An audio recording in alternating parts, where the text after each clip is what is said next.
Number 9, Electromagnetism, she wins. And it was a good one indeed. Candice, I thought she looked well. Thought she stood out in the parading, but it is a little bit of an ask for them. Yeah, it is an ask, Vicky, and it was a chance that I took. There was a juvenile plate coming up the following week, and I thought, do I wait for that? And often those races don't end up standing up, so I thought, I'll take my chances here.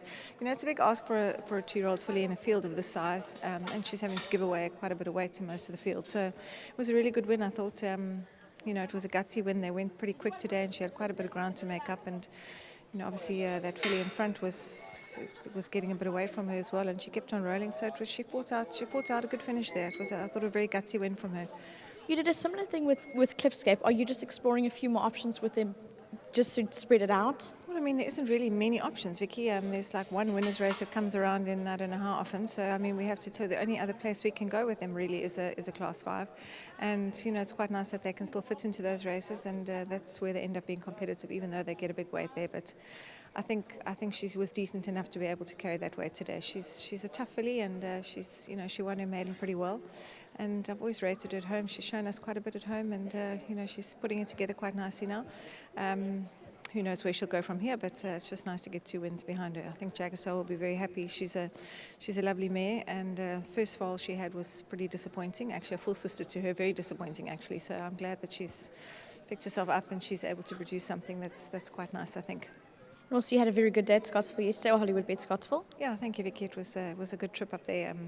That horse is just continually improving all the time, and I think he's turning into a serious sprinting type. So, yeah, I look forward to the rest of the season ahead with him. But obviously, nice to get that win out the way. And just thank you to my sponsors, Betway. Well done. Thank you. There you go. That's it from Candice about number 9, Electromagnetism. Over to you, MJ. Nice win in Electromagnetism, lovely filly. These 2-year-olds did stand out in the parading. Yeah, she's a nice filly. She's a little bit loopy, but when she gets her mind on the job, she's quite effective. I know I was a little further back than maybe you wanted to be visually, but she was comfortable there. And the more the race unfolded, she started building up this head of momentum. And I knew that other filly's 4 years old and we're giving her a bit of weight. It's not going to be easy to peg her back. And Brevin kept his filly going again once I got to him. And then I knew I had to dig out a little bit more. And not easy for a 2-year-old to do that in open company. She was intimidated throughout the race, so she had a lot of work to do. I must say, when I asked her for a bit more, she dug down deep, and she's gutsy, she's courageous, and all the elements you need for a nice racehorse. You're sitting a bit further back. You're watching a couple of your old man's tapes.